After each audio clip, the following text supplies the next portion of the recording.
Hello and welcome to the Locked On Cardinals podcast. It is Friday, September the 17th. The Cardinals have what possibly is the biggest series of the year this weekend against the Padres. We are breaking it all down. We're going probables, how the Cardinals can continue their success, continue their momentum, and come away with a series when we're breaking it all down on today's episode of Locked On Cardinals.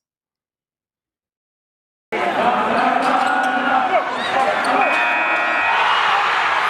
are Locked On Cardinals, your daily St. Louis Cardinals podcast, part of the Locked On Podcast Network, your team every day.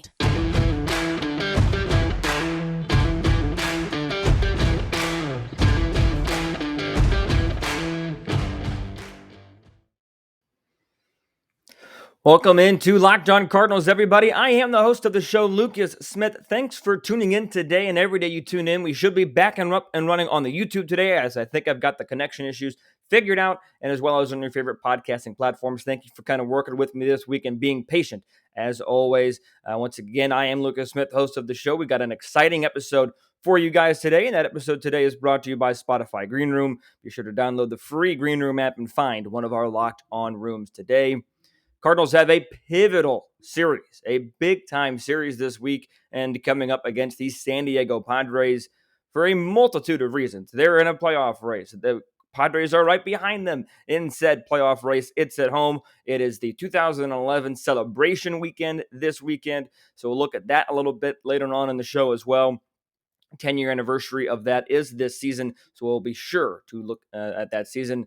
But let's go ahead and get right into it. If you guys don't realize how big this series is, you need to listen up. You need to read some more, watch some more, because this series very well could make or break the Cardinals' postseason chances. The Cardinals are the elimination number from the NL Central Division is 5. So unless the Brewers kind of lose out and the Cardinals win out, that's probably not going to be a viable postseason option. The Cardinals, however, do have a half a game advantage of the San Diego Padres going into play tonight. That half a game could grow, it could shrink, but the Cardinals sit at 76-69, and the Padres sit at 76-60. Padres are 4-6 in their last 10 on a 2-game winning streak, and the Cardinals are 7-3 in their last 10 on a 5-game winning streak. And even the Dodgers above them, just for the record, are 8-2 on a 6-game winning streak. So a lot of people are playing with some pretty solid baseball right now. And the Dodgers actually play the Reds this weekend in Cincinnati. So the Dodgers could end the Reds playoffs up if they push them 4 or 5 games back. Could only push them 4 games back as they are 1 game back right now if the Dodgers find a way to sweep at Great American Ballpark. But the Cardinals have a chance to distance themselves from the San Diego Padres this weekend. It all starts tonight. 7:15 is your scheduled first pitch as we get things going here on the podcast. Miles Michaelis gets the ball for the Redbirds going up against former Philly Vince Velasquez. Michaelis has not pitched extremely well coming back from the IL. That is no secret. His numbers on the year are 0-2 in 6 starts, a 5.47 ERA, 18 strikeouts in 26 1/3 of an inning. You throw in a 1.41 whip, and you have a pretty unsuccessful season run. He had a decent start. He had a really good start, actually, against the Cubs all the way back in May, the first time he came back. And then a decent start against Pittsburgh his first time, gave up two unearned runs in 5 innings. And then a bad start against Pittsburgh, a bad start against Cincinnati, a bad start against the Dodgers, and then another bad start against the Cincinnati Reds. His most recent time out on Saturday, the 20-year anniversary of September 11th attacks. He pitched that game, went 5 innings, gave up 4 earned runs, 2 of those gave up 2 home runs, struck out 1, and walked 1.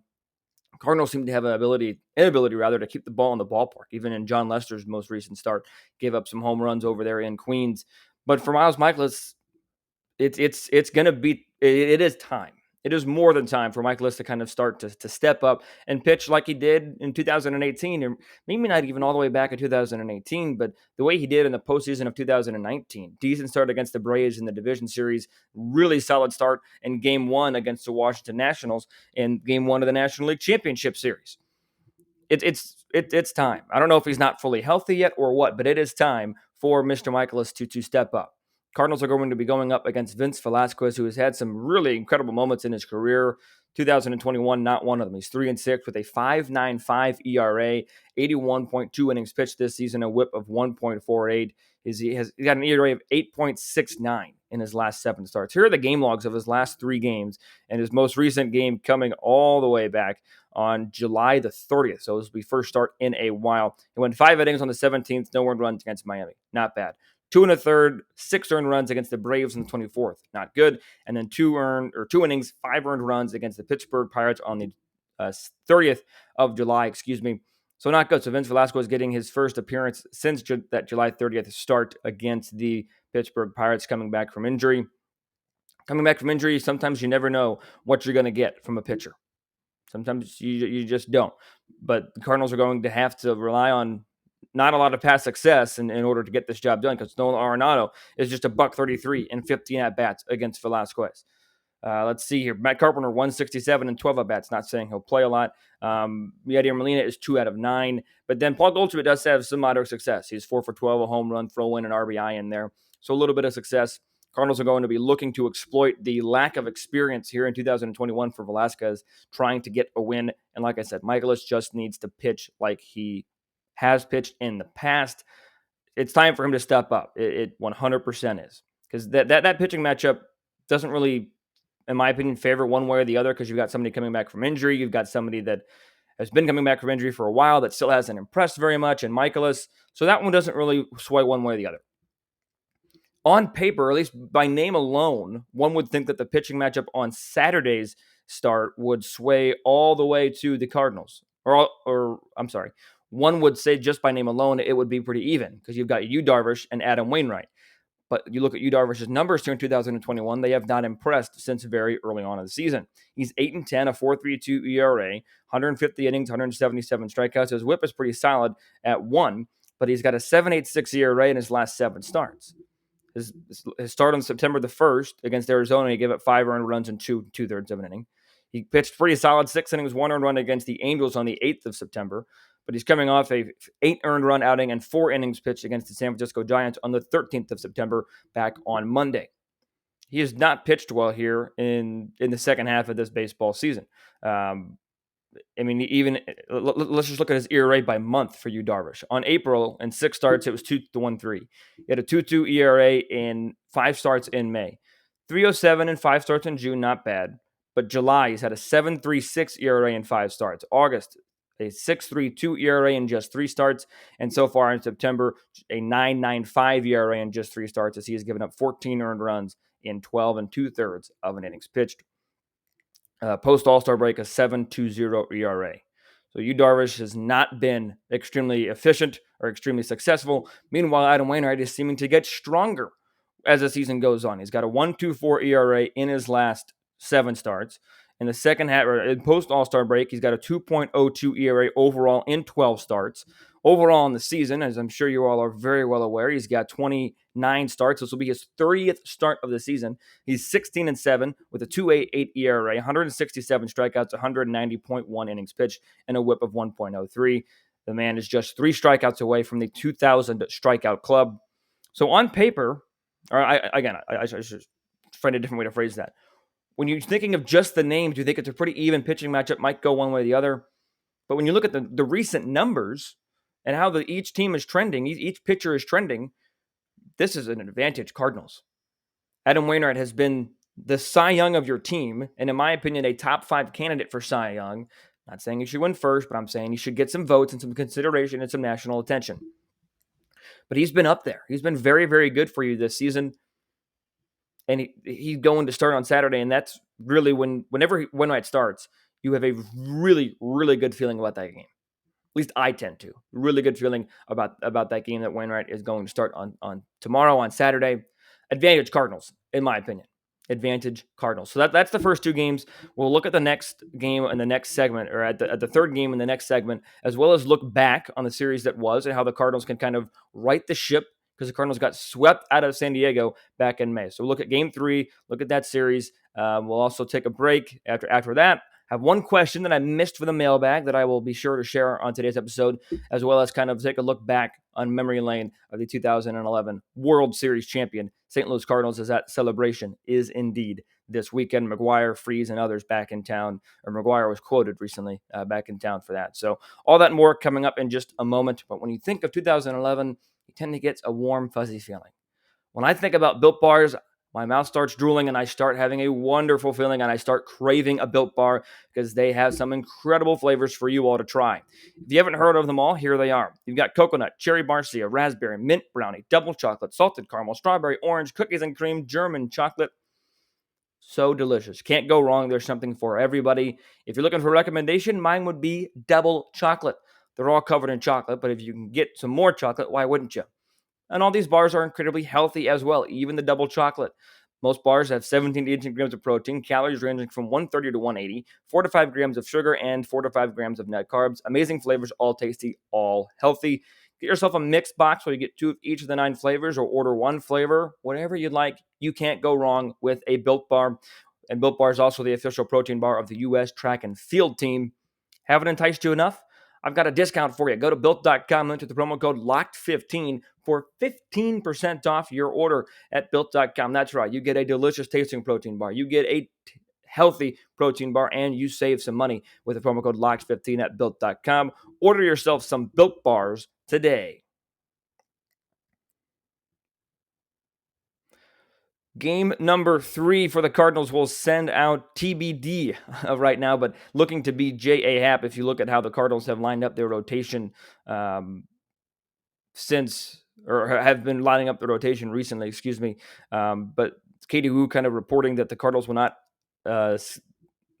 skip off days for Wainwright, so it'll be a true 5 days for Wainwright, which is why he is starting Saturday. The Padres do have an announced starter. That announced starter is Jake Arrieta. We all remember Jake Arrieta as a Chicago Cub, had a wonderful, historic, dominant second half of the 2015 season. I was actually at his last loss in 2015. The Cubs were playing the Phillies, and my twin brother's a Cub fan. We went with my aunt and uncle to a Phillies-Cubs game. Jake Arrieta pitched. They gave up 3 earned runs, 6-7 innings. Wasn't terrible.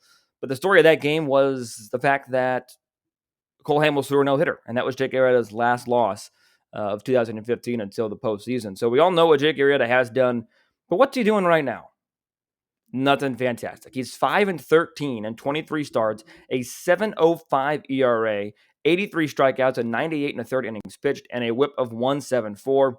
According to MLB.com, an ERA of 8.25 in his last 3 starts. That includes a 5 earned runs and 3 1/3 against the Rockies, 3 earned runs and 5 innings against the Astros, and 3 earned runs and 3 2/3 of an innings against the San Francisco Giants. Jake Arrieta has not been the pitcher of old. He has a 13.05 ERA, or had a 13.5 ERA in the month of August, a 14.29 ERA in the month of July, 8.31 in June, 4.58 in May, 4.31 in April. So he has not had a very good season at pretty much any point. His first 2 starts weren't terrible, but pretty much since April the 30th, when they gave up 7 earned against the Cincinnati Reds, his season has pretty much gone downhill. And the Cardinals are going to be looking to exploit that, as Jake Arrieta, in his heyday, was somebody who had ridiculous amounts of movement on his pitches. And when you have ridiculous amounts of movements, you can get away with some mistakes. If you have some control, you can control the movement a little bit. And Arrieta was able to do that for a short time. Found some success in Chicago. Had a little bit of success in Philadelphia. Excuse me, I apologize about that. Microphone slipped there. Little bit of success over in Philadelphia. No success in his second stint in Chicago. And so far, little to no success with the San Diego Padres. Jake Arrieta, in my opinion, that game as well goes 100% advantage to the St. Louis Cardinals, no matter who they throw out there. Because it's most likely going to be J.A. Happ. And J.A. Happ has had a couple of bad starts with St. Louis, but overall very impressive as a St. Louis Cardinal for Mr. Happ. So I think whoever the Cardinals do throw out there, the Cardinals will have a successful time out there and have the advantage, is what I'm trying to say, against Jake Arrieta and the San Diego Padres. I'll give my thoughts and my prediction on the series coming up a little bit later on in the show to finish out the show, kind of how I finished out the show yesterday with a bold prediction. Talk about that in a minute. But let's take a look back at the Cardinals' schedule all the way back in May. In a specific series in May 14th through the 16th, when you see 3 L's for the Cardinals. At San Diego, they lost 5-4, 13-3, and 5-3. It was not a pretty series for the Cardinals, but let's take a look back and try and remember a little bit. This was a time when Dylan Carlson was hitting second, when Matt Carpenter was getting some starts, when Harrison Bader was struggling. You had Johan Oviedo start that first game. only able to go 2 innings. Bullpen unable to kind of keep that in check. Tyler Webb was still on this team. Seth Elledge was still on this team. This is a very different team here on September 17th of 2021. Joe Musgrove made the start for the San Diego Padres, went 5 innings, gave up an earned run. He did walk 4, strike out 5, but you know what he did? Kept this team in the game. So that one wasn't even the worst of the games. It was the May 15th game that really was brutal. That was one of Adam Wainwright's lone bad starts, if you will, as the Padres, as I mentioned, go on to win by the final score of 13-3. And Wainwright was, was very, very ineffective in that game, to say the least. On May the 15th, sorry, having my video quality is still good, but I'm having some internet issues trying to access the things I need to access. But nevertheless, Wainwright was not the same Adam Wainwright that we see today. He was not having a very good season at the time. He was the road struggles at that time were very well documented, very well talked about, and for pretty good reason, to be quite honest with you. As he had a really bad start on the road against Cincinnati, this bad start on the road against San Diego. Because in that start against San Diego, he was unable to get really anybody out. He went 6 innings, gave up 4 earned runs. Went 4 innings, gave up 6 earned runs. Junior Fernandez, everybody who pitched in that game except for Matt Carpenter. Yes, Matt Carpenter pitched in that game, gave up an earned run. Woodford gave up 3 and 1 and 2 3/3 of an inning. Webb gave up 1 and 1. Fernandez gave up 3 and 1, and Wainwright, as I mentioned, gave up 6 and 4. Very different team, very different Adam Wainwright even. And then on the Sunday night baseball game of the world, the Cardinals lost 5-3 as the Padres put up a 4 spot against KK Kim. KK Kim will not be starting this series. Kim had a really good start to that game, and the first 3 innings were just pretty much shut down dominant. And then ever since in that 4th inning was unable to get anybody out, unable to escape that 4th inning. So it was a very different team. And I'm not trying to say the Cardinals are world beaters now just because they've won a handful of games and hold a playoff spot.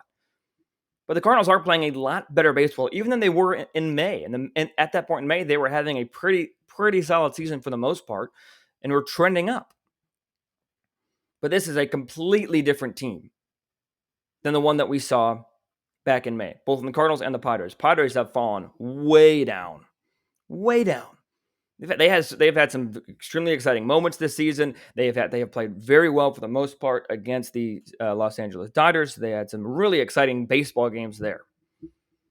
But they have fallen out of a playoff spot. They have fallen not out of contention, but out of a playoff spot because of their really, really poor play recently.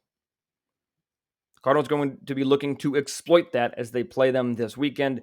2 different teams. The Cardinals will be looking for some more success against the San Diego Padres than they had the last time out against them all the way back in May.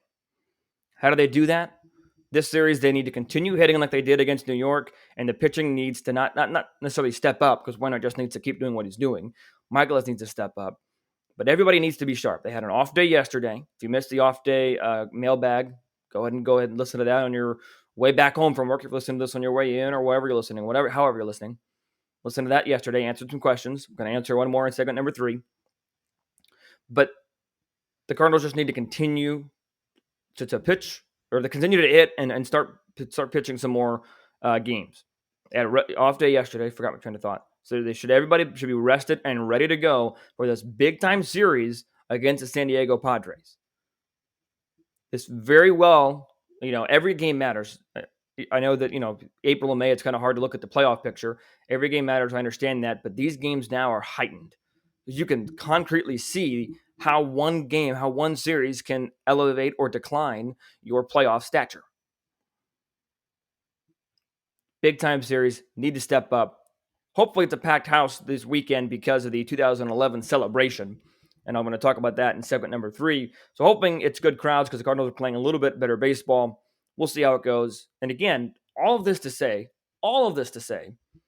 a postseason berth does not make this a successful season for St. Louis. They put themselves in this position because of a really bad June.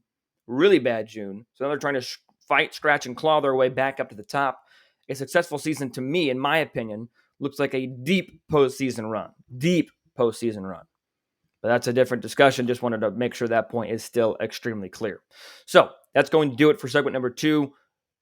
But bottom line, these are both very different teams, one in a good way, one in maybe a not so good way. from the last series they played all the way back in May. Segment number 3, answering a question, talking about 2011, giving my prediction for this upcoming series between the Padres and Cardinals, coming up here in just a moment. But first, I want to tell you about BetOnline because it is your number one spot for all the pro and college football action this season as teams are back on the gridiron and college football and NFL are back underway. They have a new updated site and interface, so they have even more odds, props, and contests, and it is the number one source for everything football. Head to the website today or use your mobile device to receive your 100% welcome bonus. 100%. That is double your initial deposit just for signing up. And don't forget to use that promo code NFL100, NFL100. From football, baseball, basketball, boxing, right to your favorite Vegas casino games, don't wait to take advantage of the amazing offers available for the 2021 season. BetOnline is the fastest and easiest way to bet on all your favorite sports. So head over there now because they are also your online sportsbook experts. Does this problem sound familiar to you? You've got one device that lets you catch the game live, another that lets you stream your favorite shows. You're watching your sports highlights on your phone, and you've got your neighbor's best friend's login for the good stuff. Well, I want to tell you there's a simple way to get all the entertainment you love without the hassle, without the clutter, and finally get your TV together, and it's called DirecTV Stream. It brings your TV and on-demand favorites together like never before, so you can watch all your favorite shows, movies, and sports all in the same place. No more juggling remotes, no more need to buy another device ever again. And the best part, there's no annual contract. So get rid of the clutter and the confusion and get your TV together with DirecTV Stream. You can learn more at directtv.com. That is directtv.com. Compatible device required. Content varies by package. So I had a loyal listener reach out to me on Twitter today saying, hey, you forgot my question. Super nice about it. But it's Tyler Schoonover, who's at the Schoonies. He tweeted this out on Wednesday. So I apologize, Tyler, for not getting to it. But let's go ahead and completely wrap up the mailbag episode from yesterday and talk about, or maybe that portion of yesterday, and talk about this question. So Tyler says, after seeing yet another bullpen arm blow a save, do you think it's time to try Luis Garcia in the closer role? Not sure what his consecutive innings with no runs stands at now, but it's exactly what we need in the ninth. He's got nasty stuff that looks destined to be a closer. There's definitely some validity, some point to that. But I just one thing that I would caution is that I don't really see a lot of change coming in the closer role because at this point you don't want to try too many different things. And I know that me and other people have kind of commented on how Mike Schilt is not very creative and doesn't try and change things up. And I understand that. That's all well and dandy. But Luis Garcia just needs to continue to be put in high leverage situations. If you want to try him on the closer role, I wouldn't blame Schilt for putting him in the closer role. But I just think that the bottom line needs to be he needs to be in high leverage situations. He shouldn't be pitching in a mop-up role. Shouldn't be pitching in games that don't matter or in innings that don't matter. He needs to be in these high leverage situations in 1-run, 2-run games, 3-run games that are late. Giovanni Gallegos, in my opinion, is going to be the closer for the foreseeable future for the St. Louis Cardinals. And I know he's kind of fallen off a little bit this year, but I do think that he's got one of the best lighters in all of baseball from a reliever standpoint. But to answer the question bluntly, yes, he needs to be put in high leverage situations. And if he's not put in high leverage situations, then that's a waste of an arm. Because he has been one of your most consistent relievers after a really rough start, but he's given Mike Schilt the option to go to the bullpen beyond Genesis Cabrera, Giovanni Gallegos, and Alex Reyes, which at the beginning of the season, and even all the way up until the All-Star break, until TJ McFarland and Luis Garcia started pitching effectively, those were only really the three that you trust. The three that you trusted. Maybe Helsley every once in a while. Maybe Miller, but Miller even pitched poorly on Wednesday's dominating game for St. Louis. So Luis Garcia, I'm not saying he needs to be a closer to answer your question, Tyler, but he needs to continue to pitch in high leverage situations because he's yielding plenty of results. So apologies for missing that question on yesterday's show. Thanks for reaching out, Tyler. If you don't follow me on the social media, be sure to follow the Twitter at LJ Fastball. Follow the show on Twitter and Instagram at LO_Cardinals. And email the show anytime at lockedoncards@gmail.com. So the 2011 World Series anniversary is this weekend. Celebration anniversary is this weekend. So I just wanted to kind of take a little moment here and just kind of say how hard to believe that it's been 10 years. Let me know where where you were 10 years ago when this run was happening. I was in sixth grade, believe it or not, watching the Cardinals just kind of take over in the month of September. And I've even got, let's see if I can reach it over here. I've got if you're watching on YouTube, you'll be able to see this, but I've got the 2011 World Series Championship DVD. I know, DVD, retro. And then also something I got for Christmas that year was the 2011 World Series Collector's Edition, which is all 7 games in a bonus DVD. So I'll just kind of flip on one of the games, obviously once the Cardinals won, and watch that. But it's just to me, I look back at that series, at that team, with such fond memories. Such fun. I mean, that team especially to an 11-year-old, that team could do no wrong in my mind. Once they were in the World Series or winning the World Series, that team was, the cliche or the Hollywood type of thing that was destined to win a championship. You had Alberts at the time last year in what could have been his last year in St. Louis, what has to this point been his last year in St. Louis. You've got the hometown kid just demolishing baseballs left and right, especially once you get to the postseason. You've got Chris Carpenter pitching, as it said in the World Series DVD, pitching like a madman in the second half of the season and into the postseason. You got Jaime Garcia pitching extremely well, Jaime Mania at certain points. You've got Jason Mott, the closer. You've got the Rally Squirrel, Octavio Dotel, Mark Jepskinski, the bullpen, beating the Phillies, the Brewers. So many fun and exciting things. And looking back at it, in the moment, it was very, very stressful. Even to an 11-year-old, I understood what was going on. Understood that, hey, these things matter. It's got to win a championship. But looking back on it now, it's nothing but a smile. I've watched the DVD the other day to kind of preparation of this weekend. It's just hard to believe that it's been 10 whole years. I know sixth grade and 11 years old for me was a long time ago, but still, that sometimes this team feels like it was just 5 or 6 years ago.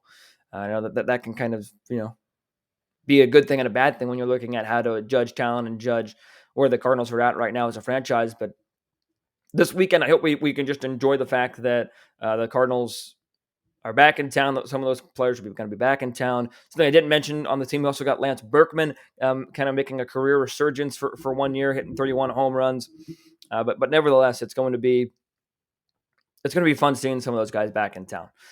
If you have a chance to watch, be in St. Louis, watch, or be in St. Louis, go experience it. And let me know your favorite memory of the 2011 World Series championship team. Your favorite one. It could be from the regular season. It could be from the postseason. Let me know. DM at LJ Fastball. You can DM the show at LO_Cardinals on Twitter or Instagram. Email the show, lockedoncards@gmail.com. Whatever you like. Let me know, and I'll share it on Monday's episode after we kind of finish up the series against the San Diego Padres and St. Louis Cardinals, as well as the celebration. So for me, my favorite memory has to be Game 5 of the National League Division Series, Chris Carpenter versus Roy Halladay. Even at that time in my life, I was a huge pitching guy, loved pitching, loved a good pitcher's duel. And and Carpenter and Roy Halladay gave us that in that Game 5. In the World Series DVD, I have that game on a second DVD here in this case, so I watch that sometimes too. So that's my favorite moment of the World Series championship team, obviously outside of the final out. And Joe Buck's, one of his, in my opinion, better calls. What a team, what a ride. The Cardinals are World Series champs in 2011. Could be world champs, but what a team, what a ride was one of my favorite Joe Buck calls of any World Series. So that's going to do it for that kind of topic. To finish up the show, my prediction on the series, this upcoming series against San Diego Padres, that is very real. That is not a fond memory yet, but that could decide the fates of the Cardinals postseason. With the way the pitching matchups line up, an off day yesterday, everybody's rested, ready to go.